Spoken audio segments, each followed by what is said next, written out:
Hello and welcome everyone to the weekly Delphian meeting. Thank you for tuning in. So today's agenda, we'll do the market update. We've got a couple earnings trades left and then Joe has some charts, so shouldn't be too long today. Just programming note, next week we'll roll out the Q3 earnings plan. So something to look forward to there. Okay, let's get into it. Okay, you can see, SPX did transition to one, same with NASDAQ. Russell's still in two. So we'll go through those charts. Just like the sectors here are all over the map. You got some eights, ones, twos. I'm sure Joe may talk about that some, but just kind of all over the place. Pie wise, we're 29. So last week, the meeting, we were technically oversold and now we're above 30, so we're no longer oversold. Um, so, it did, the pie did go up, but, a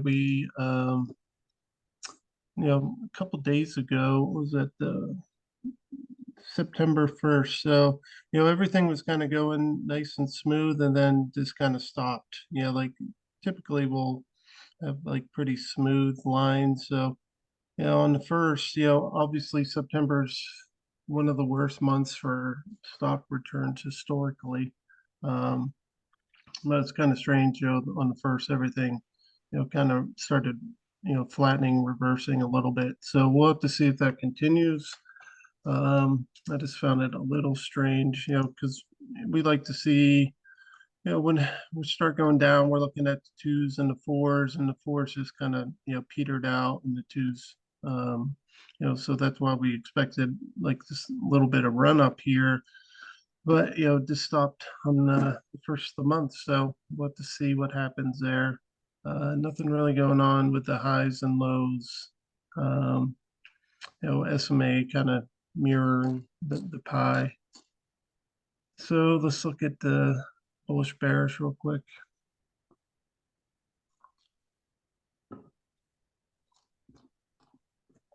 The same thing. So we got up, 70s here, came down, in the 60 range and, past, pretty much stopped at, 62, flat the next day and, we're down right now. So we'll see. Typically we're not near the 50 yet, still like 10% away. So just a little bit strange, how it stopped there, when it's typically, we're going like this type stuff, pretty smooth, but we'll have to see. So, SPX went in state one, the most bullish state here. All right, let me turn off my phone. On the 31st, right before her September started, and obviously we had a nice day on, stayed above the level on the first and, down below the entry level here on day two. So obviously, our key level for at least this one is going to be the entry price, getting above that and staying above that, obviously bullish. Our typical pattern kind of goes like this. Um, so not so typical starting out right now. So just keep your eye on, this level. So being below there, that's going to act like, resistance, these resistance level up here and then resistance here. So, we got our support down here pretty low, 4,400 range. And, there's nothing much in between those, so basically like 100 point, um, to the next support level. We do have the 50-day, which I'll pull up, which is in here, above those levels. So, we'll have that 50-day as support. We'll have to watch that closely, but, as long as we're below here, this is our level that, we're going to see resistance at. So, just have to watch out, make sure this isn't, one of those state ones that's a top. So sometimes those happen like right here. That's pretty much the top there. Obviously the last one was really good, bullish wise. So we'll just keep an eye on that. Let's look at the actual chart. So we're above the 50-day, 44.37. Where are we at right now? 44. So we're about 10 points above that right now. So that's going to be your next support level. Going to be pretty key level to watch. And the bottom, I'll pull out a little bit here. Our range overall is 4,200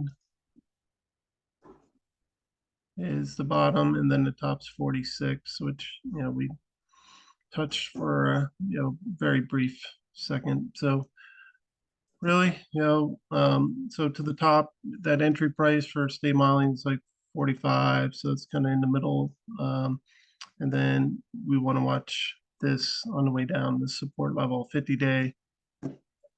So let's take a look at that. And I think that's it for SPX. I think the Russell chart's more telling. The modeling, obviously, we didn't get up into the stop levels, and it hasn't transitioned into one. So obviously this big move down kind of throws any kind of one transition into flux. So we're below 1900. So that's obviously our key level here. There's 19. So we had a day above it, and I think it's only one day, right? So the high, this closed right at 19, and then right below 19 close, obviously got above 19 throughout the day. This one closed well above it.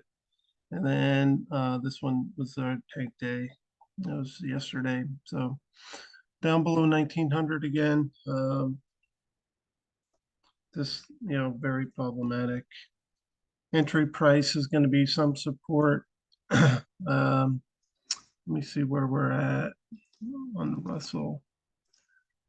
So we're below that support right now, 1865. So we're below entry price now. So now that's going to be resistance as long as we're below there to the upside. So resistance, and then target 3 down here is something to look at. Obviously 1820. So if this thing continues going down, obviously what the other SPX and NASDAQ can go back into 2. This would go into 4. Would be the next step down. So, what we talked about, I think this is the most telling and critical thing to be watching is our NASDAQ. So this is the third breakout, right? So so we had this one back here, 1, 2, all lower highs, and then 3 here. So you can see after the fact, we've had these big red candle days.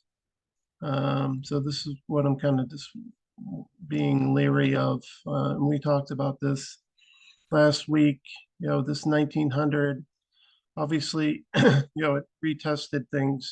19. Let me clear this up. I'm kind of all over.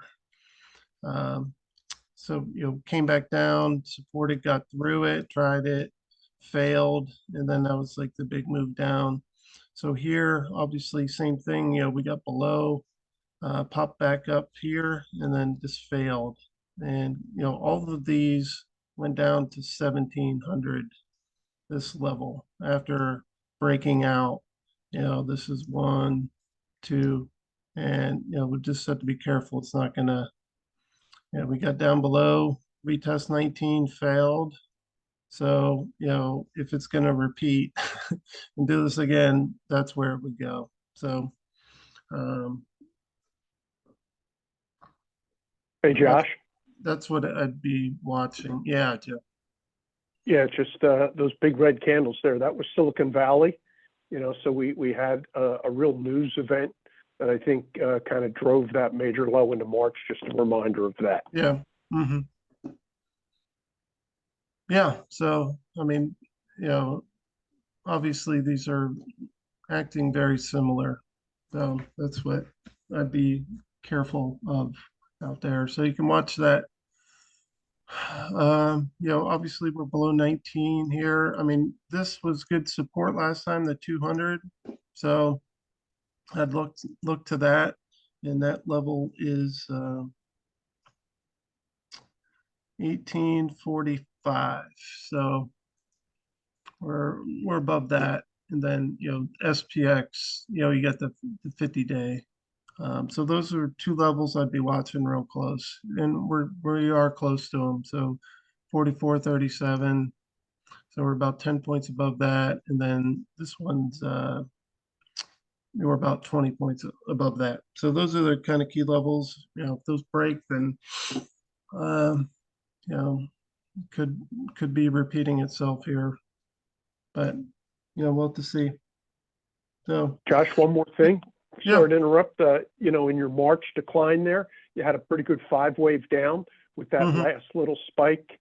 And right here, the rollover very much looks like, just an A, B, C from my perspective. I mean, the first leg down, looks like an A. We went kind of, a little bit of a rally, and it looks to me like, we're coming back into a C wave. So time will Hmm. tell, but from a wave count basis, I'd be surprised if we got something that mirrored March.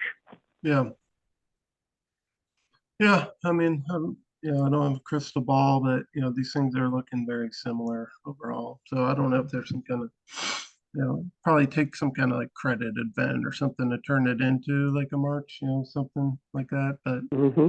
we are in the worst month typically, so you want to be kind of careful. And we're in the lull kind of between earnings anyway, so some market can move quite a bit before that. This was right before earnings came out. That was kind of like the bottom, right? March. That's when we put out the plan, March 15th. So all that movement was right at the end of earnings, and this one September 15th. So that's like kind of 9:15. So earnings kind of start like a week or so after we put that out. So I don't know. It's looking a lot like that. So just be careful.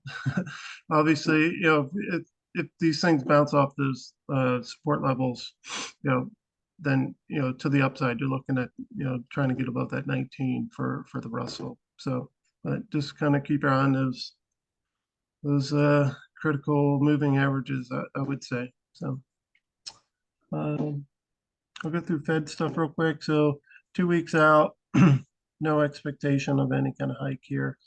Um, there has been quite a bit of movement. Um, so this is for December. So they're starting to price in, somewhat possible for one more hike, right? So that's kind of what I've seen throughout these charts, like maybe one more hike. Um, but as you get into next year, so that's 38% chance by January. But as you get into like next year, they're already pricing in cuts.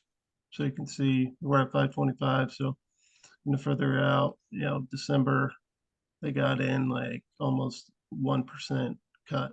So the pricing in cuts again for next year. So the Fed hasn't said anything about, they said they weren't going to cut this year. So next year's kind of up in the air, but they are pricing in cuts for next year, just FYI. So, and balance sheet, just a little runoffs. They're continuing. So still quite a ways from, 75. That's kind of, we talk about that a lot. Like the big drop here when they ran into trouble. Obviously, we already ran into some trouble, but 75 would be similar to the last one where they pivoted their strategy. So still ways off from that. They're just running off slowly. So um, I did want to pull up, found a kind of cool chart. I think I showed that last week. There we go. 10-year. So never in our history has U.S. Treasury returns fallen 3 years in a row. So this is on the 10-year bonds. So this is what those banks were holding. So if rates keep going up, they'll continue negative returns basically. So, and that's just like mark to market. So like, the value of it if you need to sell it. Obviously, if you hold it for 10 years, you're still getting paid and you'll get your principal back. Um, so, but if you need to sell it, the value of it's down quite a bit. So that's what this is showing, but kind of strange. Um, okay, that's all I had for market. Any questions, comments? Yeah, 10 years spiked again. It had a nice little drop, but now we're back up to 4.3 about. We had a little bit of a drop in here. So maybe four, because it was 375 was kind of like the bottom for a while. Yeah, it was 350, then 375. So we're probably up to four now as the floor. So these as these go up, it's a net negative for equities, obviously. So a lot of things are working against the market. The Fed obviously is restrictive policy, and then it's yields.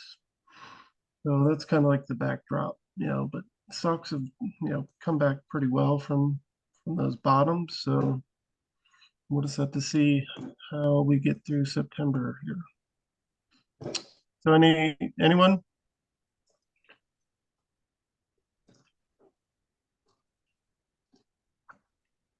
Okay. Let me go through earnings. So we only got a few earnings trades uh, open. They're all bearish. So they're all bearish runners. So we had one of those close out, and I think there's four open. Um, I'll just pull them up real quick. But overall been good earnings. We got five open. It's been a pretty good, like Sudhir said, it's been a pretty good earnings cycle as far as making money. So I don't know if all these will be closed out by next week, but you got five open. You're up money overall. We got quite a few trades, so I'm sure some of these will hit. So, but overall, the bearish runners has done pretty good. You only had one loss in the books, and all these other ones, with the exception of that guy, iRobot, that's only 13. All the other ones hit their profit target or more. So, well, hopefully that continues here, and we can close these out and put in a good cherry on top of this earnings Q2. So, any questions on the earnings?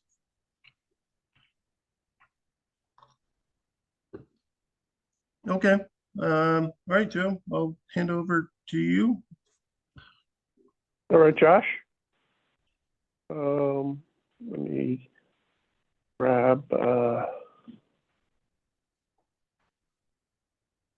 don't know what happened here. I'm looking, okay, sorry. There we go. Hi, everybody, and thank you, Josh. As Josh obviously pointed out, SPS and NDX, rolled into state one. So we'll see whether they sustain. If so, we've got, that headwind of September being the worst month. We've got average days, in the area of 40 in both state ones. So we'll see what happens. I think last week we were talking a little bit about, either a market maybe trending higher or going sideways. From a news standpoint, it's pretty quiet until we get out to next Wednesday and Thursday. We do have, a stat on labor unit costs tomorrow on a quarter-over-quarter basis, and obviously earnings wages seem to be, on on an upward trend. And tomorrow's number is a quarter-over-quarter number. I think, maybe bears watching, but also, we see in the news, the UAW, has a potential strike looming. And I'm unclear how many actual workers that actually impacts. I thought at one point I saw 150,000, and that just seemed like a wildly low number to me. But, I think they're talking about maybe a deadline in the next 10 days or so, otherwise going out on strike. So I think that's something that bears watching. We've also got consumer credit number this Friday, but really the fireworks is next Wednesday and Thursday, where we get CPI and PPI. So, between now and next Wednesday, not a whole heck of a lot from a number standpoint. The overall picture here, I must say that I thought yesterday's red candle in the Russell that Josh talked about, was a damn big candle. And you heard me say many times, I'm not a big, reason why did it happen kind of guy, but I got to believe it goes hand in hand with TLT. As Josh pointed out, the 10-year's back up close to 430, coming out of last week's meeting. I think we had talked about maybe the possibility of this August 21st, maybe being a low in TLT. And of course, we had a short-lived rally and that thing is reversed. So certainly a headwind for the market there. In terms of numbers, and Josh went through quite a few, the short-term low in the Russell, and Russell right now, at least over the last, 48 hours is leading the market a little bit, where, over the last month or so, it was late to the game. NASDAQ was essentially leading. So in terms of recent lows, that 1827, is the recent low. We're, I think, about 40 points from that right now, somewhere in the mid-1865 range. So, they're the levels I'm watching, just that recent low, see if we can, and that's the case really with all the, the different averages, those lows between August 18th and 25th. So TLT we looked at. SPX, again, as Josh pointed out, rolled into state one. The recent low in SPX on the 18th of August was 43.35. We're, about 110, 120 points higher than that right now. So, unless something changes, it looks like we're just backing and filling, in a trading range. And I would say the same thing for NDX. The low in NDX was 14,557. We're well off that, the neighborhood of 800 points higher, from that August low. So, we're backing and filling. As I say, maybe, the labor cost issues, the UAW stuff, and then, I think the earnings numbers middle of next week could be, market movers. I know Josh and I both talked about, Josh, longer than I, certainly, the spike in oil, and, we certainly have had that. So I just thought, again, I'd bring up that oil chart. We are in state one, have been for quite a while, another 10 days on average, but long way with maximum days. But it's been quite a spike, over the last week and a half, another significant headwind for the market. And then, excuse me, here's the XLE. It'll be interesting to see whether, that candle, I think you call that a hanging man in candlestick parlance, see whether that holds true yesterday, where you had a spike and basically it closed where it opened, essentially on the low of the day. So I think, the XLE and USO, of course, bear watching, just as, additional potential headwinds here. We talked about the leadership at XLK for, quite some time. That, right after last week, went back into state one. We were in state two for, short period of time, we're back into state one. So again, I think XLK certainly bears watching. If the market is going to turn and get legs to the upside, I think, good chance, despite, the fact that these rates continue to edge higher, XLK certainly still holding its own. And, we're getting some PE expansion there, certainly. NVIDIA, just kind of backing and filling. I think the number in NVIDIA short term, I think 502 is the high. We're well below that now. I think we're down in the 468 range currently. We're a ways off from, reaching any of those target projections. But between XLK and NVIDIA, I think a couple good ones to keep an eye on, like we've talked about over the last few weeks. The ETFs generally, last week we had 9 bearish, 2 bullish. This week, a little more bullish with 7 bearish and 4 bullish. But really, still 3 state 8s, 3 state 1s. The one that has, moved from, I think it was, state 2 to state 1 are the consumer discretionaries. So I thought I would just pull up that chart. It's certainly not a new high. That recent high was just shy of 180 at 178. But, bears watching, I think. Keep an eye on this XLY. That was it, from a chart perspective. Let's see, just the XLY, another thing, average, well over a month with 45 average days staying in state 1. So, it'll be interesting to see what we get there. Just, the old backdrop of earnings we're always talking about. You recognize, the Yardeni numbers. Nothing really changing here. I don't know if this was the case before, and it's a long way off, but, essentially, Yardeni's been, at or a little higher than the consensus numbers, and that's the case for both this year and 2024. But all the way out in 2025, I see the consensus numbers are at 278, where Yardeni's coming in around 270. And lastly, let's see, in terms of, here's just another snapshot. That was FactSet. This is, repetitive, and it just a lot of numbers here. But, essentially with everybody reporting in the S&P 500, 79%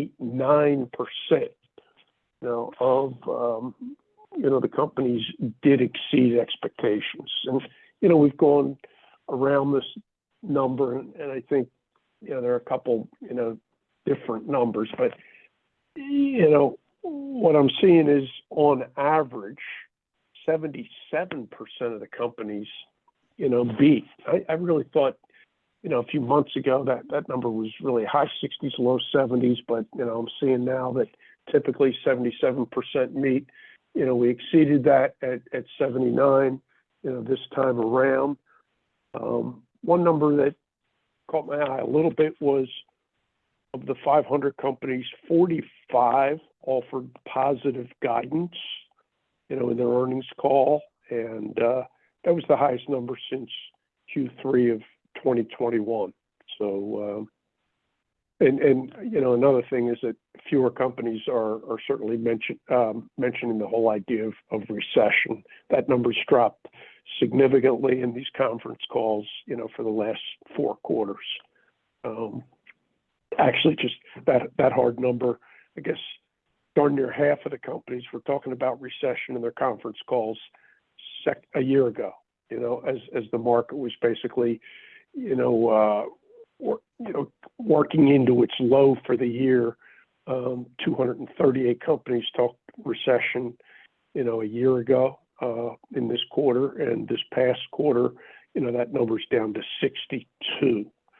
So considerable improvement, in terms of that conversation. I think that's it, actually. My sense is market's going to back and fill here. Josh, brings up that good point that September is historically the worst month for the market. So, we'll see what the next 3.5, 4 weeks brings, but I'm going to guess back and fill without any meaningful downside. So happy to take any questions if anybody has any questions or comments. Otherwise, back to Josh. Hey, Joe, Dan here. Hey, Dan. Hi, how are you? Good, thanks. Regarding the what you just mentioned about the companies and their earnings guidance, how it went from 200 and something down to 68. Was that just um, in the forward guidance that they actually mentioned that they thought there would be less chance of a recession, or was it just lack of mentioning it? Omission. So good point. It was an omission of a mention of recession. Yeah. Okay. All right. Thanks. I want to get a little clarity on that. So yeah, that helps. Appreciate the question. Anybody else?